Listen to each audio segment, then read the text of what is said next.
సాకి H Munro రాసిన ప్రసిద్ధ కథ ద ఓపెన్ విండో యొక్క తెలుగు సారాంశం. ఈ కథ హాస్యం మరియు ఊహించని మలుపులతో సాగుతుంది.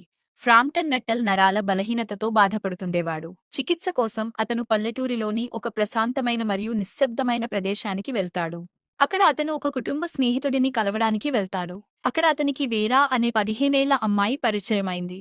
ఆమె చాలా ప్రశాంతంగా, ఆత్మవిశ్వాసంతో ఉంది. తన అత్తయ్య శ్రీమతి సాపిల్టన్ త్వరలోనే కిందకు వస్తారని ఆమె నట్టల్కు చెప్పింది. సోదరి పరిశీలన నట్టల్ సోదరి అతనికి ముందే చెప్పింది. అతను పల్లెటూరిలో చాలా తక్కువ మందిని కలుస్తాడని, అక్కడ అతను చాలా అసంతృప్తిగా ఫీలవుతాడని మరియు అతని పరిస్థితి మునుపటి కంటే దారుణంగా మారుతుందని. అందుకే ఆమె తనకు తెలిసిన వారందరికీ పరిచయ లేఖలను అతనికి ఇచ్చింది. వారిలో కొందరు చాలా మంచివారు. వేరా ప్రశ్నలు వేరాంకల్ను అక్కడ చాలా మంది తెలుసా అని అడిగింది. తనకు ఎవరూ తెలియదని అతను ఆమెకు చెప్పాడు. నిజానికి అతని సోదరి దాదాపు 4 సంవత్సరాల క్రితం ఆ ప్రదేశాన్ని సందర్శించింది. ఆమె అతనికి కొందరి పరిచయ లేఖలను ఇచ్చింది. వేరా అడగడంతో తనకు కేవలం ఆమె అత్తయ్య పేరు మరియు చిరునామా మాత్రమే తెలుసని చెప్పాడు. విషాదం ద ట్రాజెడీ సుమారు 3 సంవత్సరాల క్రితం కుటుంబంలో ఒక విషాదం జరిగిందని వేరా నట్టల్కు చెప్పింది. ఆమె ఒక పెద్ద గాజు కిటికీ వైపు చూపించింది. అది లాన్ గడ్డి మైదానం వైపు తెరిచి ఉంది. అక్టోబర్ మధ్యాహ్నం అయినప్పటికీ అది పూర్తిగా తెరిచి ఉంది. ఆ విషాదానికి ఆ కిటికీతో ఏదైనా సంబంధం ఉందా అని నట్టల్ అడిగాడు.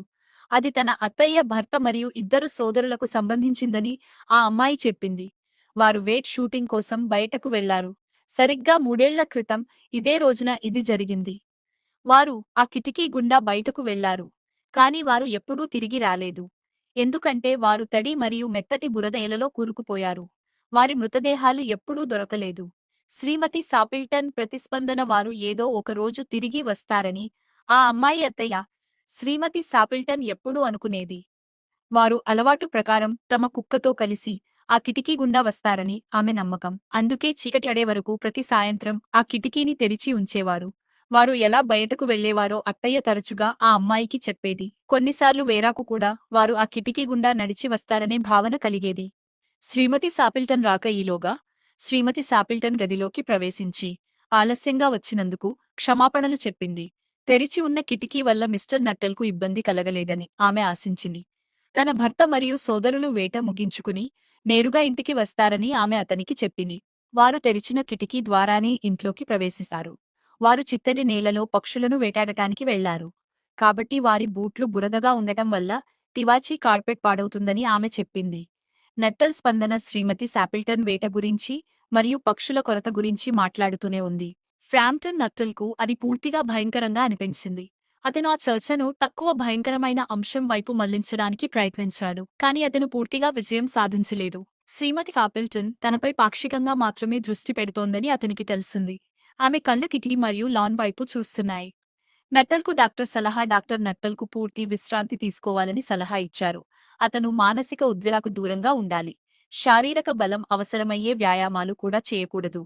అపరిచితులకు తన అనారోగ్యాలు మరియు బలహీనతలపై ఆసక్తి ఉంటుందని ఫ్రాంప్టన్ నట్టల్ తప్పుగా భావించాడు. నట్టల్ చెబుతున్న విషయాపై శ్రీమతి సాపిల్టన్కు పెద్దగా ఆసక్తి లేదు. అకస్మాత్తుగా ఆమె కిటికీ వైపు చూసింది. వారు చివరకు వచ్చేశారని శ్రీమతి సాపిల్టన్ కేక వేసింది. సరిగ్గా టీ సమయానికి వారు బురదతో నిండినట్లు కనిపించారు. ఫ్రాంప్టన్ నట్టల్ భయంతో వణికిపోయాడు. అతను సానుభూతి తెలపడానికి అమ్మాయి వైపు తిరిగాడు. కాని ఆ అమ్మాయి కిటికీ గుండా చూస్తోంది. ఆమె కళ్లలో భయం హారరుంది. ఫ్రాంప్టన్కు కూడా ఒక వింత భయం కలిగింది. అతను తన సీటులో వెనక్కి తిరిగి కిటికీ వైపు చూశాడు. అది సంధ్యా సమయం. నట్టల్ 3 వ్యక్తులు లాన్ మీదుగా కిటికీ వైపు నడవడం చూశాడు. వారందరి వద్ద తుపాకులు ఉన్నాయి. వారిలో ఒకరి భుజాలపై తెల్లటి కోటు వేలాడుతోంది. గోధుమ రంగు కుక్క వారిని అనుసరించింది. వారు నిశ్శబ్దంగా ఇంటి దగ్గరకు వచ్చారు. వారిలో ఒకరు ఇలా పాడుతున్నారు.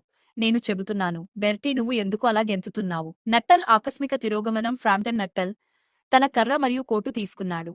అతను హాల్ తలుపు గుండా దారి వెంట నడిచి మెయిన్ గేట్కు చేరుకున్నాడు. అలా అతను చాలా వేగంగా అక్కడి నుండి పారిపోయాడు. అతనితో ఢీకొనకుండా ఉండటానికి ఒక సైక్లిస్ట్ పక్కన ఉన్న పొదల్లోకి వెళ్లాల్సి వచ్చింది. కోటు వేసుకున్న వ్యక్తి, రెయిన్ కోట్ వేసుకున్న వ్యక్తి కిటికీ గుండా లోపలికి వచ్చాడు. ఇంటి నుండి బయటకు దూసుకెళ్లి ఆ వ్యక్తి ఎవరని అతను అడిగాడు.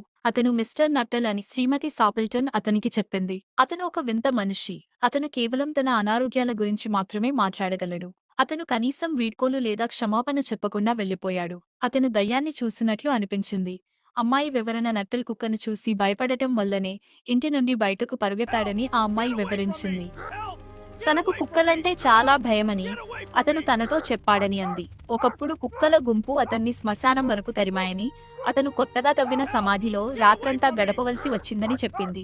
కుక్కలు అతని చుట్టూ గురుమంటూ ఉన్నాయని ఆమె కథ అల్లింది. ముగింపు: వేరాపు క్షణాల్లో అబద్ధాలు అల్లడం. రొమాన్స్ ఎట్ షార్ట్ నోటీస్ ఒక కళ. పాపం ఫ్రాంప్టన్ ఆమె మాటలు నమ్మి అనారోగ్యం తగ్గించుకోవడానికి వచ్చి మరింత భయంతో పారిపోయాడు. వేరా పాత్ర కేవలం ఒక అల్లరి పిల్ల కాదు. ఆమె ఎదుటివారి మానసిక స్థితిని సైకాలజీ చదివి వారికి ఏది చెబితే నమ్ముతారో గ్రహించగల తెలివైన అమ్మాయి. ఫ్రాంప్టన్ బలహీనతను చూసి ఆమె తన సృజనాత్మకతకు పని చెప్పింది. కథ చివరి వాక్యం చాలా కీలకమైంది. Romance at short notice was her speciality. ఇక్కడ రొమాన్స్ అంటే ప్రేమ అని కాదు, అద్భుతమైన కల్పిత కథలు అల్లడం అని అర్థం. ఈ కథ పాఠకుడిని కూడా మోసం చేస్తుంది. మొదటిసారి చదువుతున్నప్పుడు మనం కూడా వేరా చెప్పింది నిజమేనేమో అని నమ్ముతాం. చివర్లో అసలు విషయం తెలిసాక రచయిత చేసిన చమత్కారానికి నవ్వుకుంటాం. ఇది కేవలం ఒక హాస్య కథ మాత్రమే కాదు, మనుషుల నమ్మకాలు ఎంత బలహీనమైనవో చెప్పే ఒక వ్యంగ్య చిత్రం.